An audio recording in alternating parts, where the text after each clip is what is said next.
पिछले कुछ हफ्तों से पूरे विश्व में एक बात को लेकर चिंता है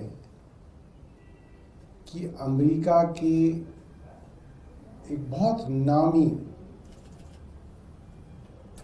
आदमी से जुड़े हुए एप्स्टीन फाइल्स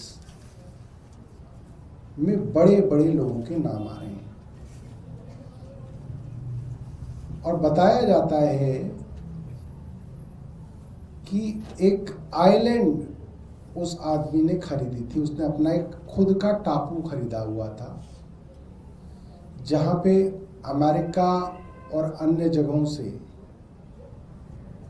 टीनेज लड़कियां, नाबालिग लड़कियों को, कम उम्र की लड़कियों को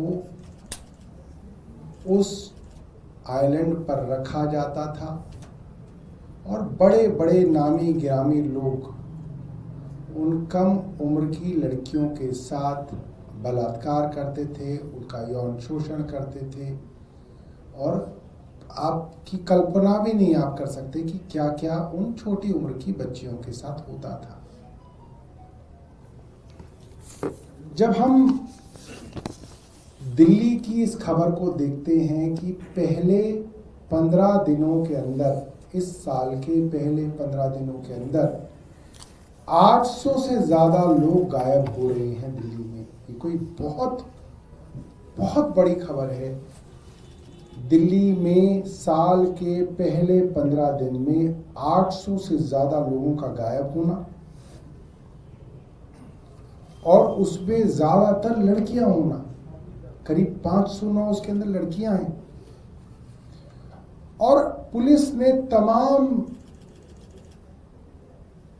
अपनी जो है तैयारियों के बाद भी 800 में से 572 लोगों का पता लगाने में नाकाम रही। देश की राजधानी में से 572 लोग गायब हो रहे हैं, पुलिस भी उनका पता नहीं लगा पा रही।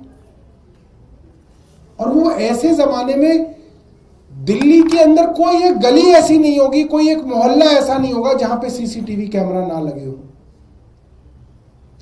दिल्ली की कोई मेन रोड ऐसी नहीं होगी जिसके ऊपर सीसीटीवी हाई स्पीड कैमरा ना लगा हुआ हो। जब दिल्ली के चप्पे चप्पे पे सीसीटीवी कैमरा लगे हुए हैं, हर मेन रोड पे, हर चौराहे पे सीसीटीवी कैमरा लगे हुए हैं, ये मैं कैसे विश्वास करूं कि 572 लोगों का इनको पता ही नहीं चल रहा कि वो गायब कैसे हो गए, कहां चले गए? क्या ये संभव है?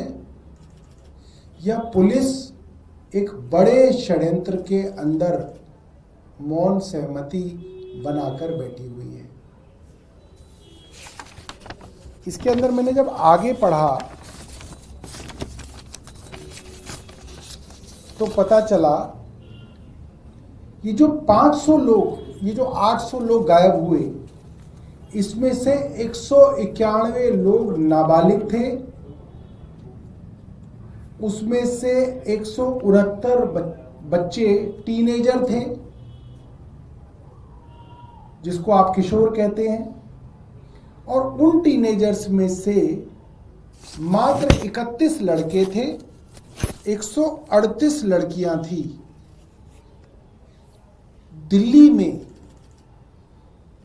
1 जनवरी से 15 जनवरी तक साल के पहले 15 दिन में 138 नाबालिग लड़कियां गायब हो गई, जिसमें से अभी तक 70% लड़कियों का पता ही नहीं चल पाया कि वो कहां गायब हो गई। 171 15 दिन में, एक महीने में करीब 300, 12 महीने में करीब 3,500 नाबालिग लड़कियां ऐसी हैं जिनका पता नहीं चल रहा दिल्ली पुलिस को कि वो कहां गायब हो गई। क्या आप कल्पना कर सकते हैं उन माँ बाप के विषय में जिनकी 13 साल की बच्ची, 12 साल की बच्ची, 14 साल की बच्ची गायब हो गई और उसका कोई नामो निशान नहीं है। ये वो है जिनका नामो निशान नहीं है, 30% का इन्होंने कहीं पे ट्रेसिंग कर लेते हैं। ये बहुत बड़ी बात है। क्या हम निठारी भूल गए? नोएडा के निठारी में एक घर के पास नाले में छोटे छोटे बच्चों के कंकाल मिले, हड्डियां मिली,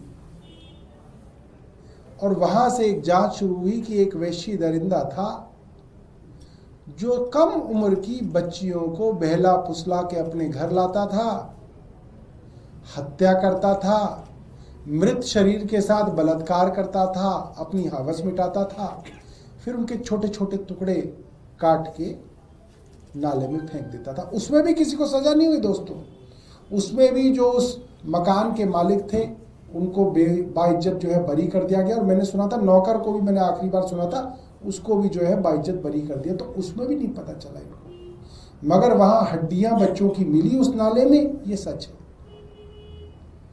क्या दिल्ली में भी निठारी जैसा कुछ चल रहा है जिसमें पुलिस की मौन सहमति है? क्या दिल्ली में भी कुछ एप्स्टीन फाइल्स जैसा कुकर्म चल रहा है जिसके अंदर सरकार और दिल्ली पुलिस की कोई मौन सहमति चल रही है? इस बात पे चर्चा क्यों नहीं हो रही हमारे समाज में कि उन माँ बाप का क्या होगा जिनकी छोटी छोटी बच्चियां ऐसे गायब हो रही हैं और उनका कोई नामो निशान नहीं है?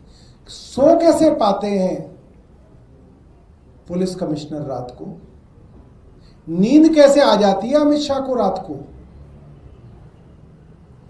अमित शाह रात को क्या सोच के सो पाते हैं?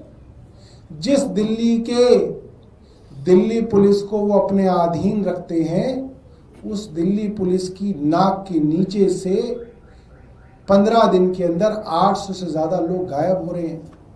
70% लोगों का कोई सुराग ही नहीं मिल पा रहा है, पता ही नहीं चल रहा है। बहुत खतरनाक स्थिति है। और जब अमेरिका जैसे देश के अंदर एप्स्टीन फाइल्स जैसा मामला सामने आया, तब से हमें बहुत चिंता है इस चीज़ की कि हमारे बच्चे बच्चियों का दिल्ली में क्या